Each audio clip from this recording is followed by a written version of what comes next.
ప్రయాసపడి భారం మోసుకొనుచున్న సమస్త జనులారా, నా యొద్దకు రండి, నేను మీకు విశ్రాంతిని కలగజేతును అని ప్రభువైన యేసు క్రీస్తు వారు సెలవిస్తూ ఉంటున్నారు.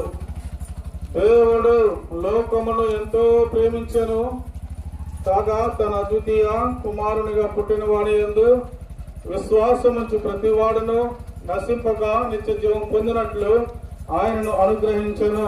పాపులను రక్షించుటకు క్రీస్తు యేసు లోకమునకు వచ్చిన వాక్యము నమ్మదగినదియు పూర్ణాంగీకారమునకు యోగ్యమునై ఉన్నది అని పరిశుద్ధ గ్రంథము బైబిల్ తెలియపరుస్తూ ఉన్నది.